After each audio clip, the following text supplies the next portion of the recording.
महंगाई और कर्ज के बढ़ते ब्याज की दोहरी मार झेल रहे लोगों के लिए एक मोर्चे पर राहत बड़ी खबर है। अपना घर बनाने के लिए सही समय का इंतजार अब समाप्त हो गया। घर बनाने में इस्तेमाल होने वाली जिन प्रमुख सामग्रियों के भाव चंद महीने पहले आसमान पर थे, वे हालिया समय में काफी कम हुए हैं। सिर्फ सरिये की ही बात करें तो पिछले 2-3 महीने में इसका भाव आधा रह गया। इस हफ्ते भी सरिया के भाव में 1100 रुपए प्रति टन की गिरावट देखी गई। इसके अलावा सीमेंट से लेकर ईंट और बालू तक की कीमतें गिरी हुई हैं। मॉडर्न डिजाइन में यूज होता है ज्यादा सरिया। अब घर बनाने में जिस डिजाइन का इस्तेमाल होता है उसके कारण सरिया, सीमेंट, बालू और गिट्टी सबसे ज्यादा इस्तेमाल होने वाली सामग्रियों में है। आजकल घरों के कंस्ट्रक्शन में फ्रेम स्ट्रक्चर का इस्तेमाल होता है। पुराने जमाने में लोड बेयरिंग स्ट्रक्चर मॉडल पर घर बनते थे। पुराने स्ट्रक्चर में पिलर, बीम आदि नहीं होते थे। इसके अलावा छत भी ढलाई वाली नहीं होते थे। अभी पिलर से लेकर बीम तक में और नींव से लेकर छत तक की ढलाई में सरिया का सबसे ज्यादा इस्तेमाल है। यही घर को मजबूती प्रदान करता है। इन कारणों से गिरे हैं बिल्डिंग मटेरियल्स के दाम।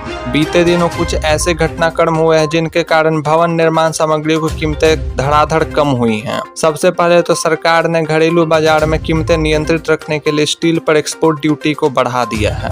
इसके कारण घरेलू बाजार में स्टील के उत्पादनों के दाम तेजी से गिरे हैं। सरिया की कीमतों में आई कमी की वजह भी यही है। सरकार ने आसमान छूती महंगाई को कम करने के लिए पेट्रोल और डीजल पर टैक्स भी घटाया है। इससे ढुलाई का कॉस्ट कम हुआ है, जो लगभग सारी चीजों के दाम कम करने में मददगार साबित है। इनके अलावा भी और कुछ फैक्टर अनुकूल बताए गए हैं। बारिश का मौसम शुरू होते निर्माण कार्यों में कमी आने लगती है, जिससे बिल्डिंग मटेरियल्स की डिमांड खुद ही कम होने लगती है। रियल एस्टेट सेक्टर के बुरे हालत भी इस समय सहयोग कर रहे हैं। इन कारणों से ईंट, सीमेंट, सरिया यानी छड़, रेत जैसी चीजों की डिमांड निचले स्तर पर पहुंची है। इतना गिर चुका है सरिये का भाव। सरिये की बात करें तो इसका भाव महज 2 महीने पहले यानी मार्च 2022 में आसमान छू रहा था। मार्च में कुछ जगहों पर सरिये का भाव 85,000 रुपए टन तक पहुंच गया था। अभी यह कम होकर कई जगह 44,000 टन तक भी पास आ गया। सिर्फ इसी सप्ताह सरिये के भाव में 1,000 रुपए ज्यादा गिरावट देखने को मिली। सिर्फ लोकल ही नहीं बल्कि ब्रांडेड सरिया का भाव पिछले कुछ महीनों में काफी कम हुआ है। अभी ब्रांडेड सरिया का भाव कम होकर 80 से 85,000 रुपए प्रति टन आ गया है। मार्च 2022 में ब्रांडेड सरिया का रेट 1 लाख रुपए प्रति टन पहुंच गया था। इस चार्ट में देखे सरिया का औसतन भाव कैसे कम हुआ है।